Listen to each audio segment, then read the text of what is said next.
Reformed thinking. Welcome to the deep dive. Today we're looking at a question that I think everyone faces at some point. How do you find security when it feels like everything is, well, collapsing around you? It's a timeless question. Hmm. And our source for this deep dive is a classic commentary from Charles Spurgeon on one of the most powerful answers to that question in Scripture. That's right. We're focusing on Psalm 46. It's often called Luther's Psalm, a truly noble ode about, for lack of a better term, holy confidence. And Spurgeon's work, The Treasury of David, is just so comprehensive. He pulls in centuries of Christian thought on this text. So our mission today is pretty clear. We're going to take this ancient source and extract what you need to know to connect its dramatic imagery, the shaking mountains and raging seas, to our own understanding of God's sovereignty and his protection. We want to make it actionable, to translate that ancient assurance into something concrete for the anxieties you might be facing right now. Okay, let's get into it. And the place to start, maybe surprisingly, is right in the title of the psalm, which gives us some really specific instructions. It really does. The very first line, to the chief musician, sets a standard. This isn't just a footnote. What does that tell us? Well, the commentary makes the point that this declaration of faith, this particular song, demanded the absolute highest level of artistic skill available in Israel. So this wasn't for the amateur choir practice. Not at all. It had to be entrusted to the most skillful musician. And there's a lesson there. That the best we have is what's due to God. Exactly. We shouldn't approach any holy service, whether it's music or something else, with a sloppy or negligent attitude. It's about giving our best because of who it's for. And the instruction continues, right? It's assigned for the sons of Korah. Yes, and this is another interesting point. The sons of Korah were one of the main families of temple singers. But the source material says this doesn't imply some kind of monopoly, does it? No, it pushes back against that. They took their turn. The practical lesson for us is that holy service shouldn't be controlled by just one family or one person or one particular group of people with a certain talent. So it's about shared participation, a shared privilege. Precisely. Every part of the believing community should get to have a share in serving God. The joy of singing this kind of confidence is meant to be spread around. So after we know who should sing and how well they should sing, we get this very mysterious musical instruction, a song upon Alamoth. It is a bit mysterious, Yeah. yes. It's a technical term, and scholars have a couple of ideas about what it means. But both ideas seem to point in a similar direction, tonally speaking. They do. The first interpretation, and maybe the most common, is that it refers to a high pitch for treble or soprano voices. The commentary even links this to Hebrew virgins celebrating David's victory. So it's a high, joyful, triumphant sound. And the spiritual application of that is pretty clear. Our praise, our declaration of confidence should be lively, exalted, full of happy strains. Spurgeon uses this beautiful phrase, it should come from virgin hearts. Meaning hearts that are, pure and chaste in their devotion to God. Exactly. It's not just about hitting a high note physically, but about the purity of the heart singing it. And what's the other interpretation of Alamoth? The other view connects it to shrill-sounding instruments, maybe like flutes or high-pitched harps. There's a reference to this in 1 Chronicles when the music was being arranged for the ark. So either way, whether it's high voices or sharp instruments. The message is the same. This confidence isn't something to be whispered in a mournful, downcast way. It's meant to be declared with joy, with skill, with an intelligent expression of the security we feel. That's a perfect setup. This whole introduction is about preparing for powerful declaration, and that declaration hits immediately in the first verse. It really does. Verse 1 is the absolute core of the psalm. It's the boast of Israel. God is our refuge and strength, a very present help in trouble. Let's focus on that idea of a boast. Other nations, they boast in their armies, their walls, their fortresses. Right? They boast in things that are created, things that can fail. The people of God are told to place their confidence in one place and one place only, in Jehovah himself. Because that's the only security that's actually secure. It is. All other strength is just weakness in disguise. And the psalm immediately breaks down God's role for us into three active present realities. Okay, let's walk through that threefold role, because this is where the theology becomes very practical. First, he is our refuge. That's a shelter. It's better than any castle, any fortress, any high rock you could run to. When trouble comes, he is the place you go for safety. So that's the defensive aspect. Yes. And second, he's our strength. This is the offensive aspect. It's better than having legions of soldiers or powerful chariots. It's the power to act, to endure, to overcome. Refuge and strength, shelter and power. And then there's the third role, which is maybe the most comforting. He is a very present help in trouble. I want to pause on that phrase, very present. That little word, very, seems so important. It's huge. It means he isn't far off. He's near, right at your side, ready to help. And the commentary stresses this isn't theoretical. He has been tried and proved generation after generation. Spurgeon's commentary says something just incredible here, that God is more present than friend or relative can be, more nearly present than even the trouble itself. Think about that for a second. When you're in trouble, the trouble feels like the most present thing in the universe. It's overwhelming. It's all you can see. But this verse claims that God is already closer to you than the problem is. He's not a friend who shows up late. He's already there. So we never face the trouble first and then hope God shows up. He's there before it even fully arrives. That's the promise. Yeah. And this all hinges on that one little possessive word at the beginning, our refuge, our strengths. Right. It's not just a statement about God's general character. It has to be a personal claim. You have to secure your portion in God to be able to say this with any real meaning. It has to move from being a theological fact to a personal reality. He has to be your God. And when he is, that defense, that might, is enough for any and every emergency. Which sets up the next section perfectly. The psalm is about to put that very claim to the test. It does. Moving into verse 2, we get this very powerful, very logical word that signals a shift. The word is therefore. And that's so key. This isn't just a random collection of poetic images. The psalmist is building an argument. He's drawing a conclusion based on what he just established in verse 1. Exactly. It's a logical inference. Because God is our proven refuge and strength, therefore, will not we fear. In other words, with God on our side, fear isn't just an unpleasant emotion, it's actually irrational. It doesn't make logical sense. That's the argument. If God, who has all might and all love, is with you, what is there, rationally, to be afraid of? And to test this logic, he immediately throws the worst-case scenario at us, the most catastrophic thing you can imagine. He presents two images of total physical commotion. The first one is, though the earth be removed. That's not just an earthquake. That's the very ground under our sheet, the basis of everything we see being completely dissolved. Think about what that means for us today. The things you assume are fixed and stable. Your country, the economy, even your own health. Imagine all of it just gone. The foundation's collapsing. And the second image is even more dramatic. And though the mountains be carried into the middle of the sea... Mountains are the ancient symbols of permanence and stability. And here they're being ripped up and thrown into the sea. It's the most solid things in creation coming to a violent end. And Spurgeon is quick to apply this imagery beyond just geology, isn't he? Oh, absolutely. He says this imagery covers everything that could possibly shake our faith. The overthrow of governments, the destruction of nations, the ruin of a family, persecution of the church, the rise of false teaching. So whatever your shaking mountain is, a financial crisis, a terrible diagnosis, it's covered by this. The point is, let the worst come to the worst. The one who trusts in God has no reason to give way to mistrust. It even extends to the end of all things. It certainly does. The commentary says that when the elements finally melt with heat, when the heavens and earth pass away, the believer will be able to serenely watch the wreck of matter and the crash of worlds. Because our security was never in the matter or the worlds to begin with? Precisely. The panic belongs to those whose refuge was in the mountains, not in the one who made the mountains. Verse 3 keeps this intense imagery going with the water. Though the waters thereof roar and be troubled. So now everything is in a fury. Utter chaos. But faith can still smile. Faith isn't afraid of the noise. And then, though the mountains shake with the swelling thereof, the commentary says the mountains here can also represent the great and powerful people of the world. The Alps and Andes of human society, as Spurgeon puts it. They might be trembling with fear, but the heart that's resting in God is on a much firmer foundation than any political power or military might. Okay, so in the middle of this description of total universal chaos, you have falling mountains, roaring seas.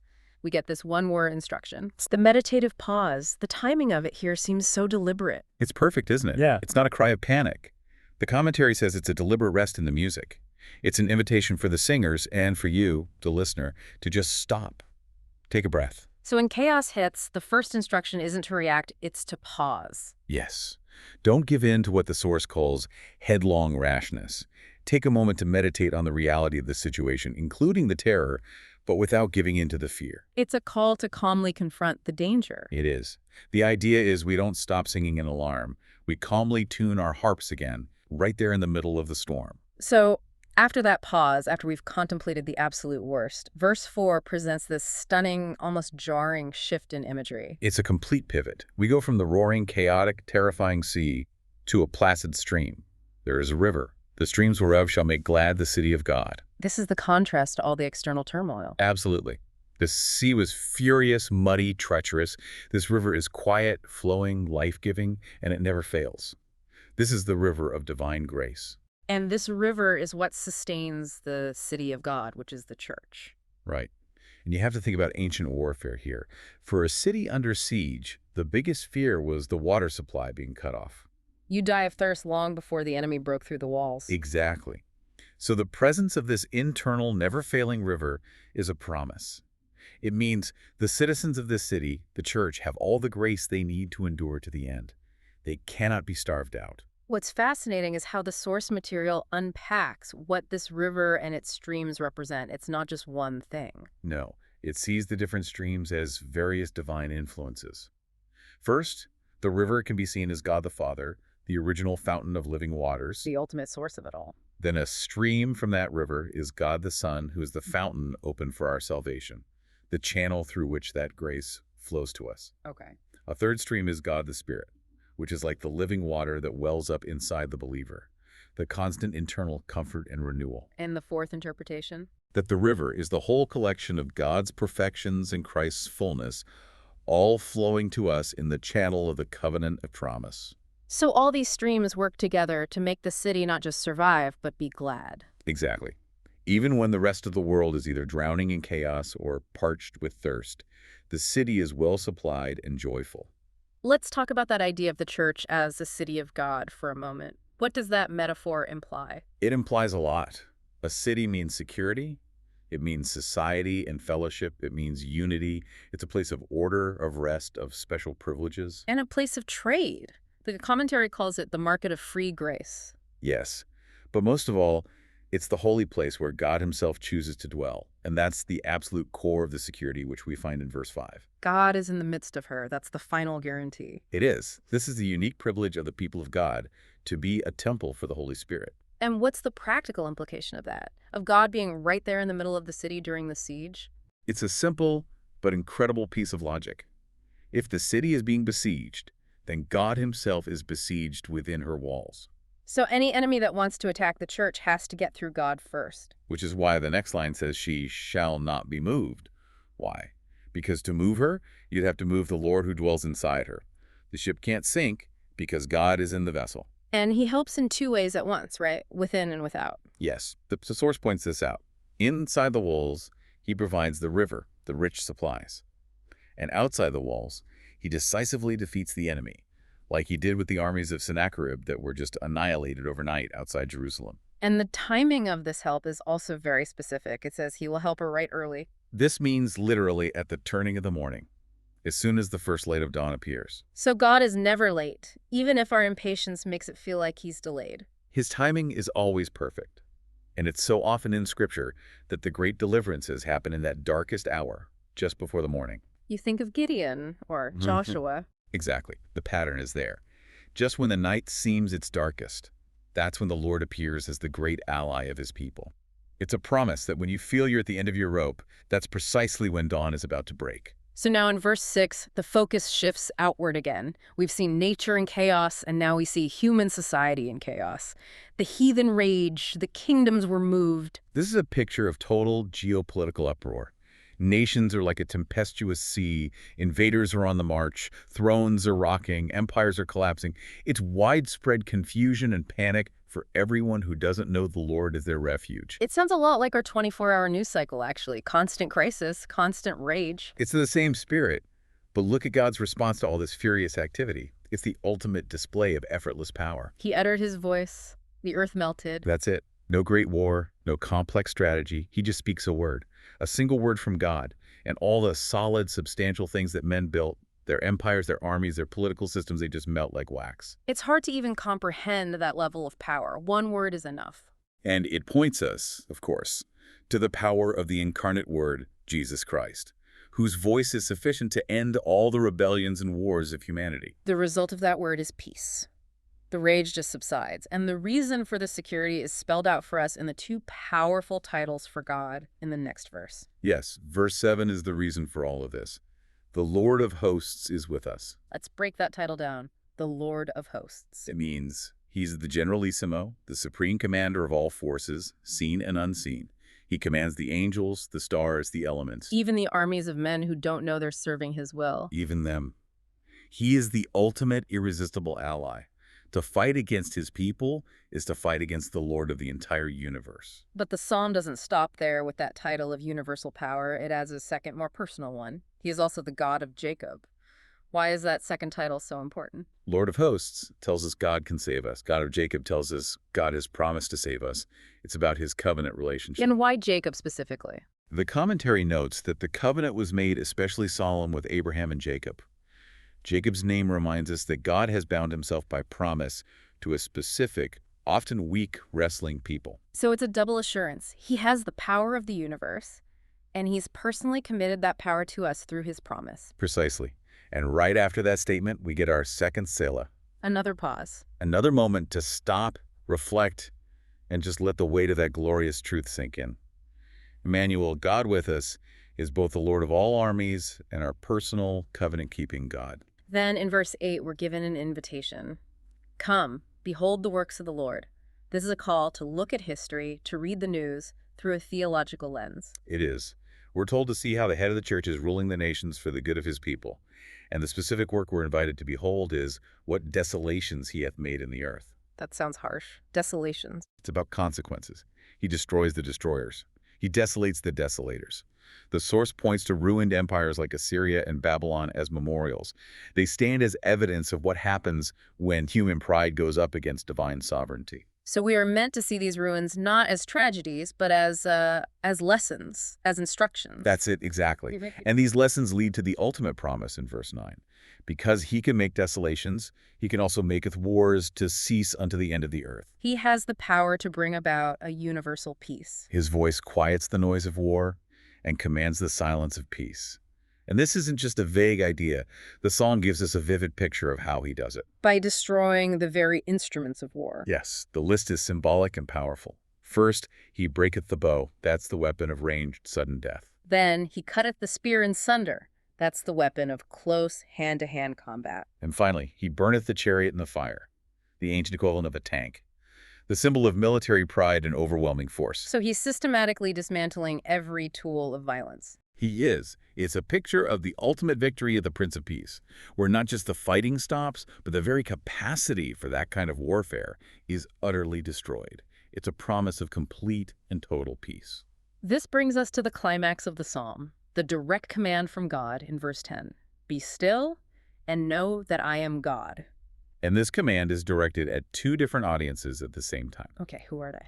First, it's addressed to God's enemies. To them, it means stop fighting. Hold off your hands. Your raging is useless. And the second audience? It's addressed to his own people, to us. And to us, it means stop worrying. Sit down and wait in patience. Stop your internal panic. It's a command for submission from both sides. So what does it really mean to be still? The source material breaks this down very practically. Yes. It identifies three kinds of stillness we need to cultivate. The first is a stillness of words. Meaning no complaining, no murmuring against what God is doing. Exactly. No adding to the confusion with our own ignorant speculation about why things are happening the way they are. Okay, stillness of words. What second? Stillness of actions. This means not fighting against God's plans, not trying to fix things with our own frantic, self-reliant schemes that go against his will. And the third? The stillness of the heart. This is the deepest one. It's cultivating a quiet, calm submission of our soul to whatever the sovereign pleasure of God may be. That's a high calling. And the reason we should do this is stated so simply. It's the most profound reason possible. Just the bare consideration that I am God. That's it. That's the whole argument. Our submission becomes rational when we remember who is speaking. Precisely. And the commentary, drawn in Jonathan Edwards, gives us 6 things we need to know about God for this stillness to make sense. Let's walk through those. First, we have to know he is an absolutely and infinitely perfect being. Which means he doesn't make mistakes. His plan is perfect even when we can't see it. Second, he is infinitely above all comprehension. So we have to accept that we're working with limited information. We can't see the whole picture, so we shouldn't judge it. Third, we have to know that all things are his own. He is the supreme owner. He has the right to do as he pleases with his own creation. Fourth, he is worthy to be sovereign. His rule is just and good. Fifth, he will act as sovereign. He doesn't ask for our permission or our advice. And sixth, and this is a crucial one, he is able to avenge those who oppose his sovereignty. This is a warning to his enemies and a check on our own pride. So if I'm hearing this right, taking these 6 points seriously is presented as the cure for unbelief. It is, because it addresses both extremes. It cures presumption, because the proud know he will hold them accountable. And it cures despair, because the trembling soul knows this all-powerful sovereign is also able to pardon and to deliver from the greatest threats. So be still, stop provoking him with your sin, and stop dishonoring him with your panic. And right after that command, God makes his own declaration. I will be exalted among the heathen. I will be exalted in the earth. This is the guaranteed future that makes our present stillness possible. The outcome is not in doubt. Not at all. God will be honored. He will subdue all hearts to himself, either through his terrifying power or through his covenant love. The whole earth will eventually reflect his glory. And then the psalm concludes by repeating that amazing refrain from verse 7 as if to hammer it home. It's a truth we can never hear too often. The Lord of hosts is with us. The God of Jacob is our refuge. It's a fact we forget so easily in the middle of our troubles. Which is why it's repeated. The commentary mentions John Wesley on his deathbed, raising his hand and saying, the best of all is, God is with us. That's the confidence. And the psalm ends with one final selah. One last instruction to rest, to contemplate, and to let our hearts continue to rise up to God, even after the music has stopped. So to bring this all together, the central theme here in Psalm 46 is that our real security is found only in God's presence with us. It doesn't matter if the physical world or the political world seems to be dissolving. And the peace that the psalm talks about comes directly from submitting to that fact, from acknowledging his total sovereignty, both his universal might as Lord of hosts and his personal faithfulness as the God of Jacob. And we talked about that incredible image in verse 9, where God brings peace by destroying the instruments of war, the bow, the spear, the chariot.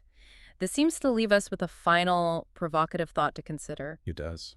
If God promises to ultimately cause all those physical instruments of strife to cease, it makes you ask, what current forms of strife or fear or anxiety in your own life, these non-physical weapons, what must you submit to his word to have broken, echoing that command to be still and know that I am God? That's the daily work, isn't it? The work of holy confidence. It's about consciously placing God's known character and promises up against our temporary fears, and resting in the truth that the Lord of hosts is our refuge. Thank you for joining us for this deep dive into the logic of security found in Psalm 46.